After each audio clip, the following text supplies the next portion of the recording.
सांगितलं माझ्या लक्षात नसतं, पण कुणी जुने श्रोते असतील तर माफ करा, ही कथा मी मागे सांगितली की नाही मला आठवत नाही, पण कथेचा विषय मोठा मजेशीर आहे, आपल्याशी निगडीत आहे. आणि मला वाटतं ही कथा आता आपलं पुणे विद्यापीठातच येतं ना सगळं. पुणे विद्यापीठामध्ये कुणी FY BA ला जर कोणी विद्यार्थिनी असेल तर ही कथा आता त्यांच्या अभ्यासक्रमामध्ये आहे. तीच कथा मला वाटतं आता अभ्यासक्रमात आल्यामुळे आपण ती किती वाजता माहीत नाही, कारण ती अभ्यासक्रमात आली ना.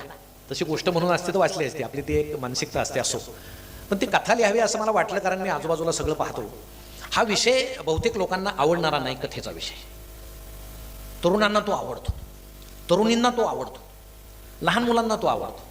म्हणजे काही गैरसमज करून घेऊ नका. विषयाचं नाव आहे लग्न. कुसुमाग्रज लग्नाच्या बाबतीत असं म्हटले, लग्न हा असा बंदिस्त वाडा आहे की जो आत जातो त्याला असं वाटतं मी कशासाठी आत आलो, आणि जे बाहेर आहेत त्यांना असं वाटतं मी आत गेलं पाहिजे.